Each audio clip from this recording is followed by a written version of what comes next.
Joia? Aqui é a professora Cristiane e hoje nós vamos ver a atividade 13 e 14, que trata sobre os imigrantes e o início do processo que vai dar fim à escravidão no Brasil. Bom, com o fim do tráfico de escravizados africanos, os cafeicultores vão começar a pensar em alternativas para substituir essa mão de obra. E a solução encontrada vai ser estimular a vinda de imigrantes europeus para o Brasil. E eles iriam então trabalhar nas fazendas de café. E o sistema adotado para estimular esses imigrantes a vir aqui para o Brasil vai ser o sistema de parcerias. Como é que funcionava isso? O proprietário das terras pagava todas as despesas da viagem e acomodação desses futuros empregados que vinham da Europa. Ao chegar aqui, o colono estrangeiro trabalhava até saldar as suas dívidas e participaria dos lucros obtidos na plantação.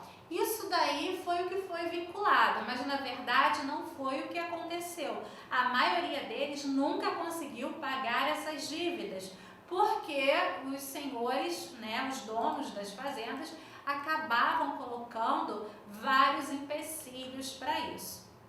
E daí nós vamos tratar justamente dos problemas. Bom, esses senhores, que eram antigos donos de escravos, eles estavam acostumados a lidar com os escravos. E aí vocês sabem, de forma bruta, com castigos, violência, muitos cafeicultores, impuseram condições de trabalho completamente desvantajosas para os colonos. Aquilo lá que estava no papel nunca aconteceu. E aí, um colono suíço chamado Thomas olha, eu sou ruim de falar, gente, o negócio é alemão, Davatz, o sobrenome dele. Depois de muitos maus tratos, ele resolve denunciar o dono da fazenda, chama a polícia e tudo, E a polícia chega lá, na verdade, para conter essa, digamos, revolta que acabou acontecendo nessa fazenda no interior de São Paulo. E os colonos acharam que a polícia estava chegando para ajudá-los.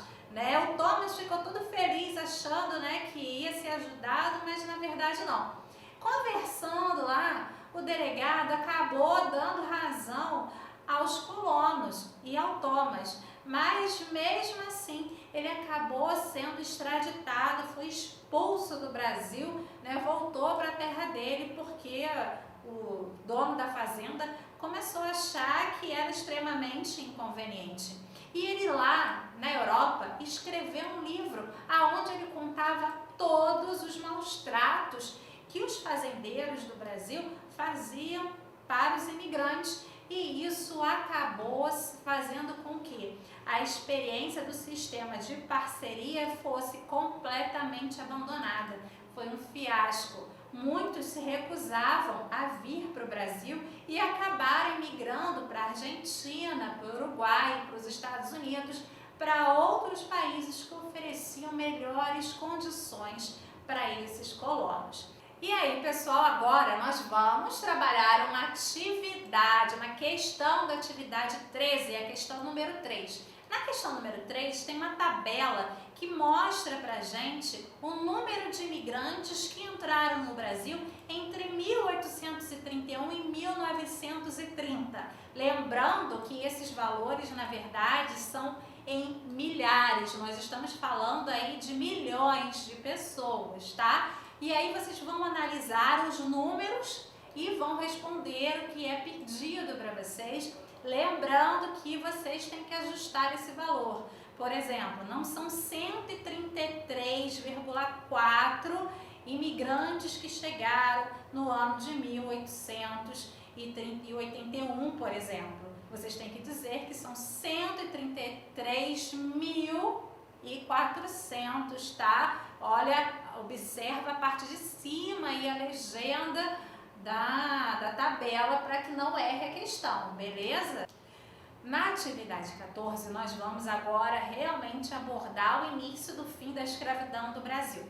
O movimento abolicionista ele vai ganhar ainda mais força na década de 80 do século XIX, com o fim da Guerra do Paraguai. Então, e as fugas em massas, elas vão ser muito estimuladas nessa década de 80 pelos abolicionistas, que vão inclusive financiar, muito dessas fugas e a formação de muitos quilombos. Então, no ano de 1871, logo depois do fim da Guerra do Paraguai, a gente vai ter a primeira lei nesse sentido aí de dar fim à escravidão, que é a Lei do Ventre Livre, que vai ser promulgada no mês de maio do ano de 1871. A partir da data da sua promulgação, toda criança nascida de mãe, ou seja, de ventre, de uma pessoa escravizada, seria livre. Entretanto, as coisas não são bem assim. A criança não nasce recém-nascida e sai pelo mundo, não, gente. Ela tem que ser amamentada, tem que ser cuidada até ela ter condições de se tornar independente. Então, os senhores tinham a obrigação de criá-las até os 8 anos. Depois podiam entregá-las ao Estado, que lhes pagaria então uma indenização pelos gastos com a criação. Caso eles quisessem ficar com elas, eles poderiam usar os seus serviços até os 21 anos, como forma de pagamento por tê-las criado. Então, esses senhores iriam utilizar a mão de obra dessa criança, ela seria de uma certa forma escravizada até os 21 anos. Isso seria legal, seria determinado pela lei, pela justiça.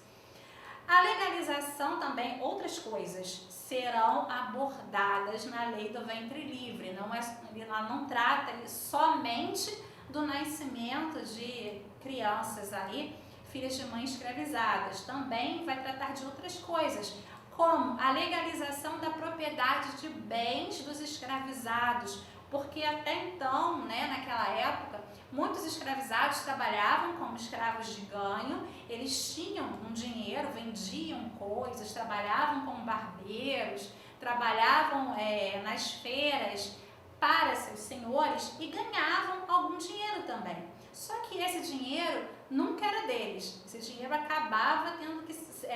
muitos senhores ficavam com o dinheiro desses escravizados, mas a partir da Lei do Ventre Livre, esse dinheiro era de propriedade do escravizado.